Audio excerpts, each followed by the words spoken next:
Media has changed in the past 20 years. Social media dominates where printed newspapers have failed.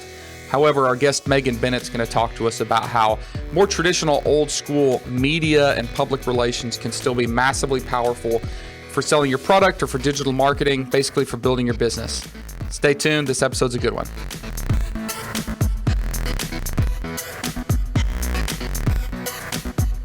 Hey everybody, and welcome to another episode of the AM PM podcast. Today we have a guest that's going to be talking about things that maybe aren't always typically considered e-commerce topics, right? When we look at the world of media and we look at the world of, the Wall Street Journal, 50 years ago is not the same thing as the Wall Street Journal now, because the age of technology and computers and internet have changed the world. Like, media has gone from the Wall Street Journal to Instagram. But there is still a lot of more traditional media coverage out there, and traditional media, honestly, hacks and tactics that we can use to help sell more products and have a bigger brand presence online and offline. So our guest today has been a publicist for, you said, over 18 years, right? Yes. And you have been helping, basically you've bridged the gap between the story that needs to be told with the people that can tell the story. And was that a good way of saying that? Did I get that right? Yeah. All right, awesome. So what you have today for us is some information, some really good advice, some methods on how we can create a story or something newsworthy with our products and our brands, and how to get those into places that maybe we don't traditionally think are powerful, right? So we're going to walk you guys through the whole process of, as an Amazon seller, how this applies to you and all that good stuff. But first, welcome, Megan Bennett, and I want to hear your story. How did you become a publicist? Hi, guys. Thank you so much for having me on the show. I'm so happy to be here. I became a publicist because I'm crazy. I'm a stalker. No, I'm just kidding. I do say, though, to become a publicist, you have to be a certified stalker, because you get rejected so many times and you have to just keep going and going and going after the same thing and going after what you want. I actually started out wanting to do publicity in the entertainment industry, did a couple internships after college, hated it, but liked the PR side. And then when I was 22, started to work part-time from this amazing lady who ended up being my mentor, Betty Light. She hired me. She worked for a few big brands like Rembrandt oral care products. And when she hired me, she said, "You should be paying me for how much you're going to learn working for me." And I love consumer products. So that's where I started out.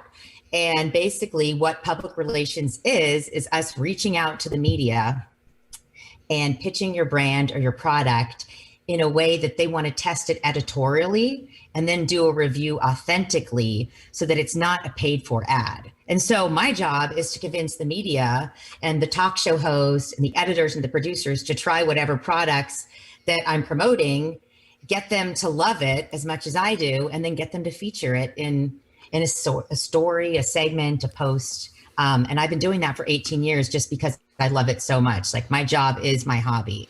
And I love the brands that I work with and feel really passionate. And so I think that's what really drives it, is you've got to have something unique and different that people want to learn about. But is it relevant? And I'm not saying it is or not, but, playing devil's advocate, everybody right now, focuses on, social media and the things that worked 18 years ago. Do they still work today? Or maybe a better question is, how has the world of press and public relations evolved to still remain relevant in a world where everybody's looking at Instagram and TikTok?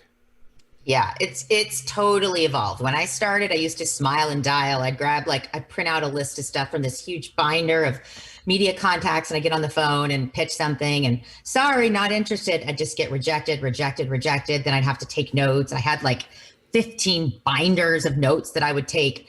And then everything went digital and email. And then it started to be pitching via email, and I had to start calling and start clicking on the emails. And that's what it is now. It's me reaching out via email. Things have evolved. More things are integrated. It used to be in a TV segment, which you still can get into TV segments, like on the Today Show. That's not paid for. It's you pitching the brand. But a lot of segments now are integrated, where you pay a lifestyle expert that's going to go on and talk about your brand. So that's something that's different.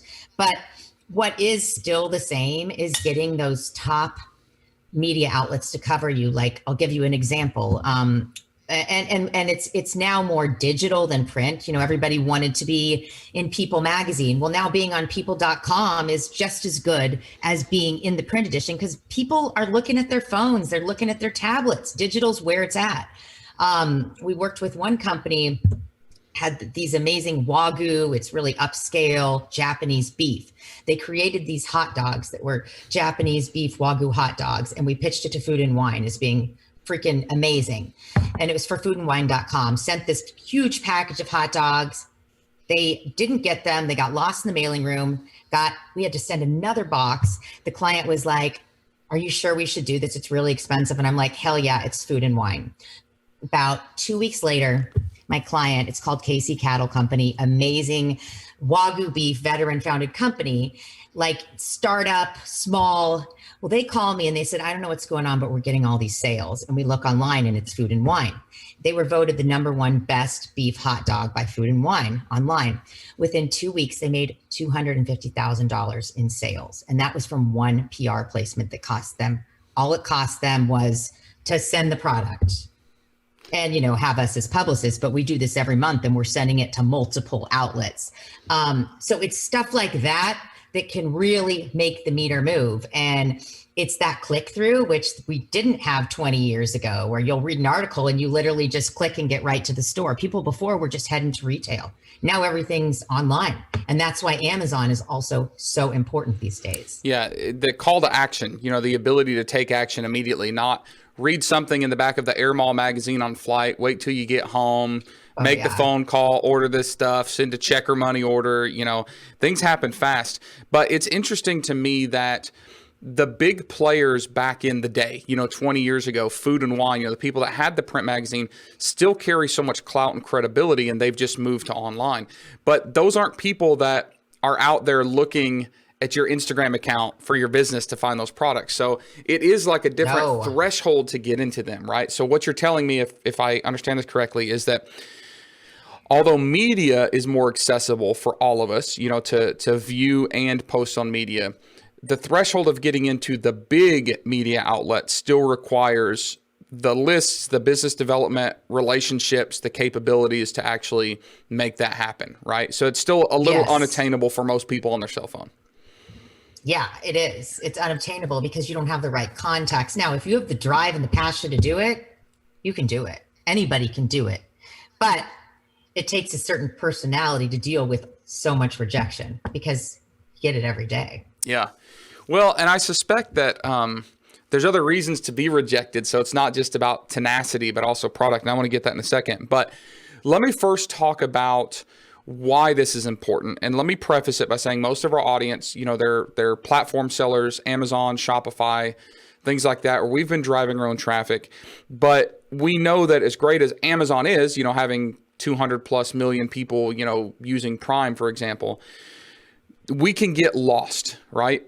Unfortunately, a Wagyu beef hot dog is not an Amazon product, right? Right. And, once we've kind of spent all the energy that we can getting page placement for certain keywords on Amazon, now we need that off-site traffic. We need the external traffic. We need those other eyeballs. So we as e-commerce sellers are always looking for a new way to market our product, right? And whether that's driving them to our website, driving them to an Amazon listing, whatever it is. So the reason I think this is powerful is because we do have to come up with these ways to drive traffic. So what I'd like for you to do, Megan, is talk to me about, and you can use examples or whatever, additional examples. Talk about the power of driving awareness to a brand, regardless of whether it's an Amazon brand, a Shopify brand, multi-platform brand, whatever. Let's talk about the power of getting eyeballs through one of these credible sources onto your product. It's, I think, the most important thing. Listen, if you're starting a brand and you have a low budget, PR is a way to go to start building that brand awareness. Sometimes it doesn't drive sales. And we tell all of our clients, we're like, if you're looking to hire us to drive sales, then don't, because we cannot guarantee that even if you get on the Today Show, you might not get any sales. It's going to depend on who's watching the show, who wants to buy your product at the time. But regardless of if you don't get any sales, being on the Today Show and having that credibility to put on your website, to give to future retailers that you want to carry your brand, that's what's going to create the sell-through right there. And I think it's like very, very important to build that brand awareness, because then consumers are going to know, oh, I read about that somewhere. I saw that in Parents Magazine, or I saw that on the Today Show. And then they're going to say, like, this is a legit product, and it's going to make them want to try it over another brand that might be similar but doesn't have any credibility. So, I mean, I think that's the main thing, is you want that brand awareness to either help you get more retail distribution. And many of the brands that we work with are at retail. You know, they're at Whole Foods, they're at Sprouts, whatever. They're at Amazon, and they want the print. Some of those are still old school. They still want to see that you were in Shape, the actual Shape magazine, or that you were in GQ rather than online. And it might not drive sales, but they use that to help them get the distribution, and also to have the retailers, whether it's online or in store, continue to keep their brands where they are. We also use it, like, some of the brands want to highlight Amazon. So if we get a segment on a national TV show, we make sure that the show mentions Amazon. We try to do Amazon and the website, so that they do both. Most of the clients, if they have to choose between their website and Amazon, they're going to choose their website, because they want to be able to track who comes and who buys and sales and all that stuff that way too. But it really just depends on the client. It's important, though, that you have your own website besides Amazon, because you need a place for people to go to educate themselves on the brand, and also to make your brand look legitimate. Yeah, I think that one thing I've learned is not just that you have to have the best listing and the best offer, but to really go to the next level, you have to have credibility, right? So I've used press releases for a lot of different things. And even if it's like the back end of Yahoo Finance and their marketing department, like just having that name, that name Yahoo, and that, it really, really helps. And making that transition from being a Shopify seller, an Amazon seller, to a brand owner, you have to have some of that stuff. So I'm bought in, Megan. Like, I'm convinced. I know this is powerful. Here's the problem. Not every product is going to work. And you've already said it, right? You said, hey, using a PR firm like yours doesn't guarantee placement. It just guarantees exposure. So you're showing this to these different, syndicated blogs and magazines and news agencies and all this stuff. But they actually have to like what they see, right? Otherwise, you're just like putting lipstick on a pig, right? It's still a pig. It's still a crappy product. So when you're working with a brand, what are some of, or let me take that back. You have worked with a lot of brands. What are some of the biggest mistakes you have seen some of these brands make when they try to use public relations methods to get their brand exposed? I think that one mistake is, first of all, trying to be all things to all people. Like, we've worked with a lot of skincare brands, and most of them are amazing. But the ones that didn't end up panning out is, you can't be all things to all people. If you're in a saturated market, you have to have a USP, and unique selling proposition. So I think that that's something that's really important.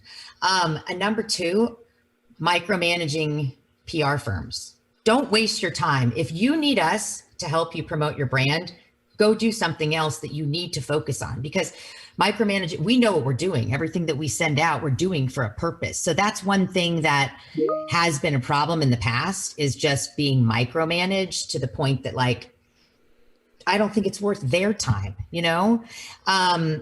There's been other mistakes. Like, we've given clients advice before, and we sometimes receive negative feedback from the media.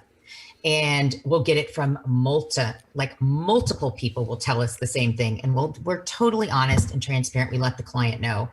And then they're defensive about it, and they don't make the changes that are asked. And that is something that we have seen happen, not to very many of our clients, but it has happened in the past. And you have to listen to the feedback of customers, media, because those are the ones that are going to be like influencing your brand.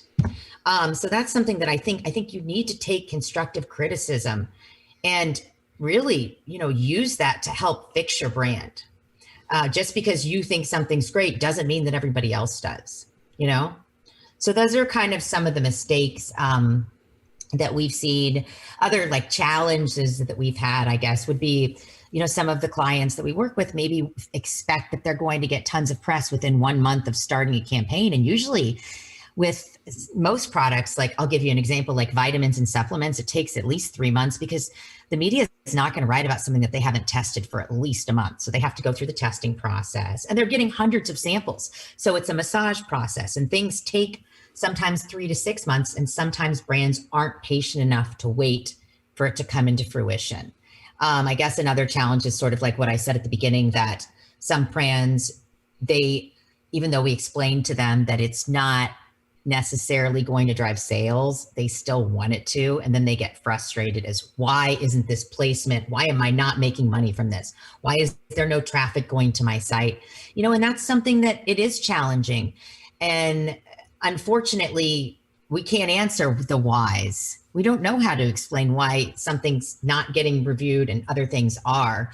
But I will say that, like, the more constructive criticism that you get, the better your brand is going to become, the more you fix it. Yeah, I'm immediately thinking about like the Today Show or the Good Morning America segments where they have like those like good or bad. They have a more clever term than that, but like good or bad review. And like I'm having this horror story of like I spend all this time and energy to get my stuff in front of press, and then they review it and it's a fail. That would be awful. So I agree with you. I think that a lot of times we get so emotionally convinced that our product's amazing that we forget, like, we built this product to make money. And if we think it's amazing and everybody else think it sucks, it doesn't matter. We're not going to make any money. So, even if I'm convinced that this is the shape this has to be in, if everybody's telling me, no, it needs to be this other shape. Like, listen, don't be emotionally attached to this product. Be emotionally attached to the concept of making money over it, and take the feedback.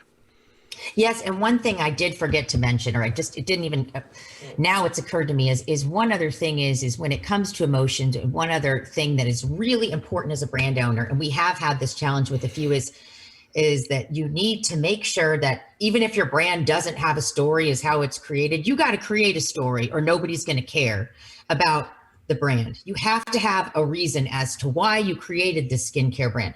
What are so great about the ingredients? Not just that it has something in it. Why?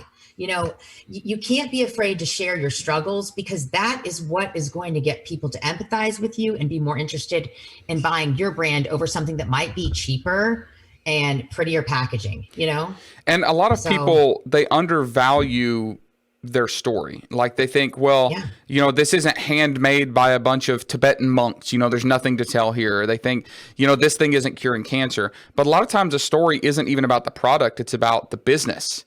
It could be as simple as, hey, I'm a single mom that was tired of working as a waitress at a restaurant. So I started doing this, right? We can all come up with a story. And if you can't come up with a story, you can create a story. Look at what Tom's Shoes did. Tom's Shoes is just a crappy canvas pair of shoes, but they created a story: buy a pair, give a pair. And they're giving away a pair of, $1 shoes for every $60 pair that they sell.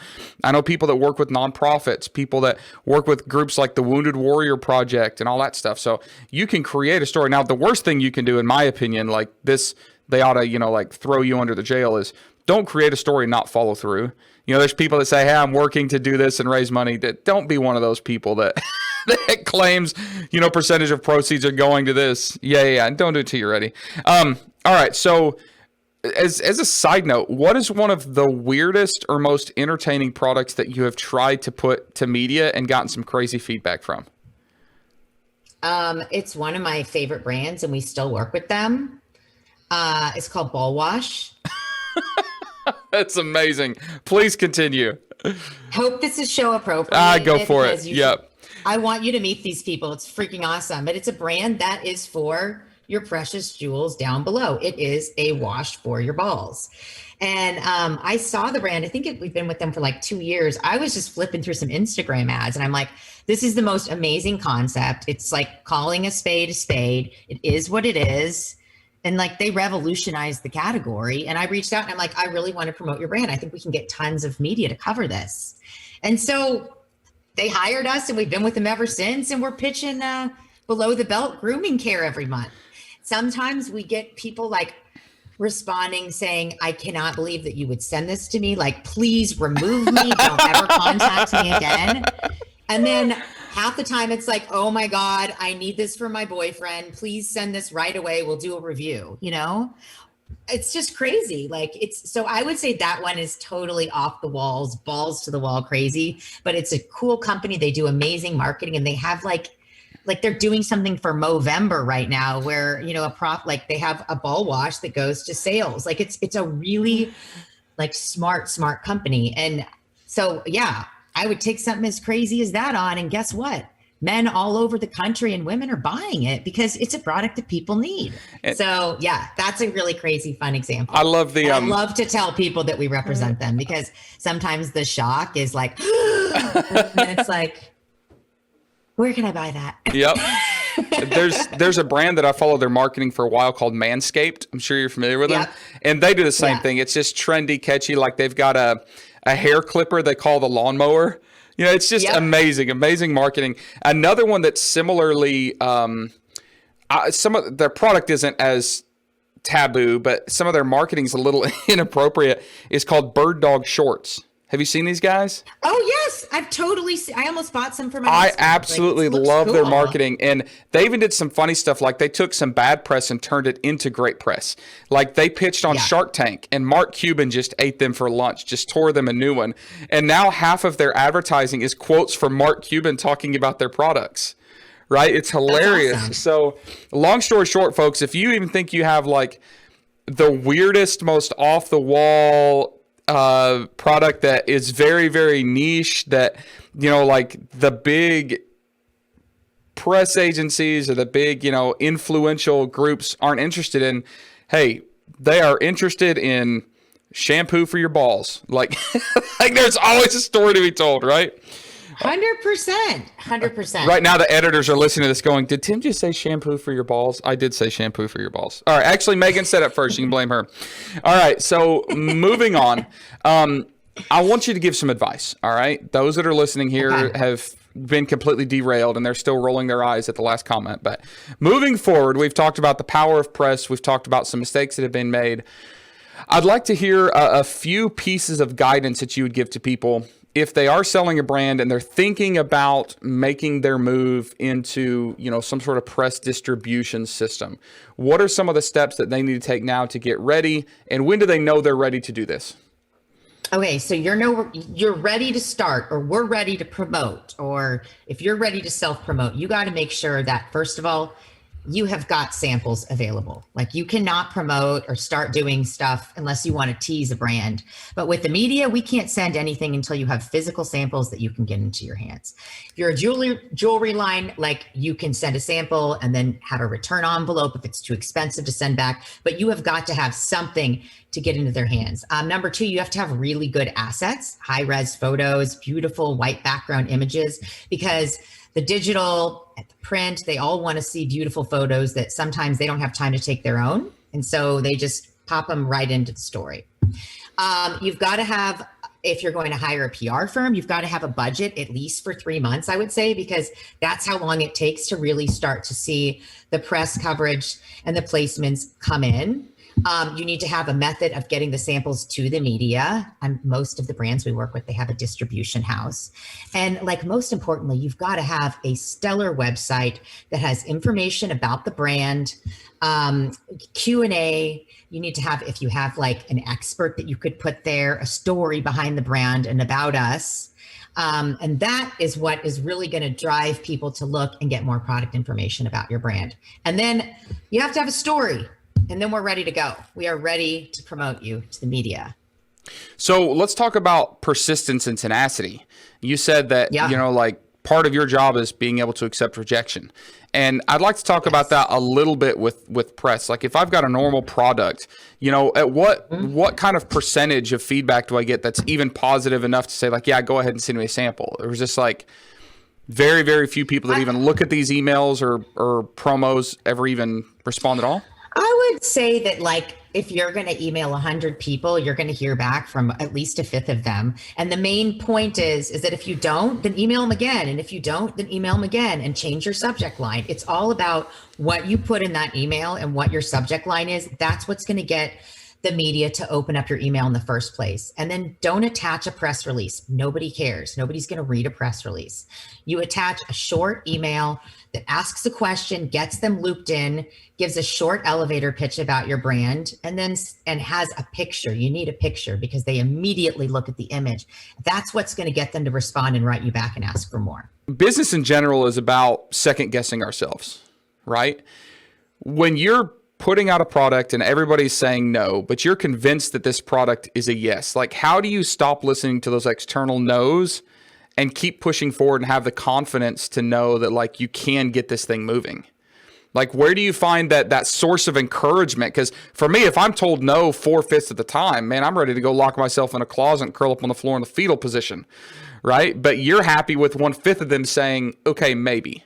So where do you get that courage and power? I look at the product again and I think I use it again. And then I think like, what else is good about this? Like what other angles can I pitch for this product? Because this is not working. So I try something different. I just try a different angle.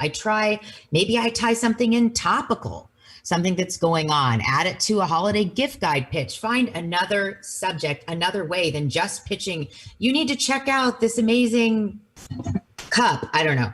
You've got to find other ways. Are you covering recyclable aluminum? There's different ways to just keep going and finding. Some of the brands that we work on, it's like the same one product that we're pitching every single month. So we've got to find ways to like keep spinning it, just keep going. You can't, if you know that what you have is amazing and you truly believe in the product, then somebody else will too. And all it takes is one person. And then that's going to give you the confidence to be like, okay, Reader's Digest just covered this. I know I can get another magazine to do this, because they've done it. And then you just spin it again. I truly believe. And also when I work with brands and they're like, we worked with another firm and we didn't get one placement. And I'm thinking, are you joking? I don't care how bad your brand is. We can get you some placements. It doesn't matter. Like there is a way to spin anything. I truly, truly believe that. Yeah. So that's how I take rejection. I just say, you know what? I'm going to try something else. They say no to this, they're going to say yes to something else. And the more that I reach out, when they do have something relevant, guess who they're going to come to? Me, because they're so sick of me that they remember me. Gotcha. So aside from the testicular wash, right? What are some examples of memorable brands that you've represented where you immediately get good results, right? And when I say good results, good responses. And when you think about those, are they typically based on the product themselves, the story, or is it timing? Like if you could look back at the ones you're like, man, I got immediately great responses. Like, can you pinpoint a pattern of why that happened? I will give one example. It's not a product, but it is a nonprofit. And right there, it had such a good story. They had video to show the brand. Like, it's just that to me, we got them on the Today Show it had been almost a year because we tried regional, and regional coverage is really what worked. But getting them on the Today Show that's what launched, that completely kicked off the brand. And they made like $250,000 too of donations. So I would say that you just know, like once in a while, there's something that you pitch. For example, we work with a CBD brand and it's incredible. It's one of the top in the country. We've been with them for 3 years. They were one of the innovators in the whole category. And it was started by a combat veteran who basically like did it out of his garage. And now it's huge. They do everything in-house. And I think that the media was so into the fact that it was started by a combat veteran who had that experience because he'd worked at he knew how to do the extractions. And because it was one of the first of its kind. And also because of the packaging and what the product, like I had taken it. And so I said, this is a brand that I really love. And CBD was so hot right then and it was just emerging. It just blew up. We got so many, it was like, boom, we got so much press to start. It was such a good case study because it was something that was new. And I don't know, it's just, they did everything right. as we kind of are thinking about wrapping up, those of you that are still, tuned in and listening to this, I want to make sure that we have some next steps for you, right? Like hey, here's some steps that you need to make sure that you've got in place. We talked about inventory. We talked about assets, so unfortunately, if you've got a product with an Amazon listing and 6, Amazon compliant photos up, you're probably not ready. The other thing, what we've talked about is, what if this thing goes big, and what if it goes viral? What if BuzzFeed picks it up? What if Today Show picks it up and you don't have very much inventory, right? So this is not something that you're going to do when you initially launch an typical Amazon product. Wait till you're a little bit more mature. You've got some of those things in place. So inventory, assets, photographs, videos, a brand story, a great website, right? Because if somebody goes to a website that's some janky, weebly piece of crap website up there, they're going to immediately drop it. You've got to look credible, right? Because when these brands push your stuff, they've got to make sure that it doesn't negatively influence them. Whether they're affiliate sellers, there better be inventory in. Whether they are just, they're just like the Today Show, they're not going to push some weak-looking company that doesn't have their ducks in a row, right? So again, this isn't something for very, very basics. It is something for a little more advanced brands, right? Stuff that has people that have stuff together. The last thing I want to talk about briefly is we've talked about brand recognition exposure. The other thing that press releases do is they really, really boost your SEO. This is what I've used it for in the past, but can you explain briefly the power of SEO that may not ever go public? Like, people may not see this from a public facing view, but press releases have ridiculous SEO power. Yeah, and not even just press releases, articles that feature your brand. So, for example, we've worked with SEO companies that we've referred because it is really important to do paid SEO. But after we did that segment, or after we got that food and wine thing, this is an example, their SEO bumped so high from all those placements because it was from an organic placement. And even the SEO company said, we can do what we can paid, but the most valuable way to get SEO to get at the top is from having like stellar media placements in really, really, really big sites like Food and Wine, or to be on the Today Show, or, if you search a brand and they have publicity and you search them, the big BuzzFeed stories, those are the ones that are going to come up at the top of your search. So that it really helps. And you can tell that it's not paid. And that's the best part about it, is that you look at a brand's review just authentically. So it's important for SEO to have publicity along with the paid side of it. And my point to that is, even if you go through the process of getting your brand or your product, your story out to media, and it doesn't blow up huge, it doesn't end up on the Today Show, remember that investment is working behind the scenes for you, because it's giving you SEO love and traction and all that stuff that you may not see and be able to quantify immediately, but it is working within the intraweb to help you build your brand presence and all that good stuff. The other thing that it does is, the next time one of these media outlets is pitched, they see that you have some sort of brand press base, right? Like, you already have a little bit of a presence, which helps make you more credible for next time. So again, it's a marathon, it's not a race, but I firmly believe in the power of press. And Megan, I really appreciate you coming in and sharing all this with us. So if people wanted some more information, some, kind of how to get started, where would they go about finding your company and ways in which you can help them?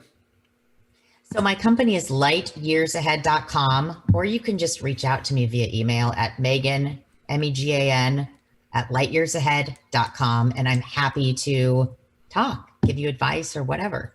Awesome. I'm writing that down for myself. I've got a product that I'll have to hit you up for. All right, guys. Awesome. Thanks for listening. As I always say, if you're watching YouTube, thumbs up. If you're watching on one of the main podcast platforms, give us a review, give us a like, and we will see you guys on the next episode. Thanks.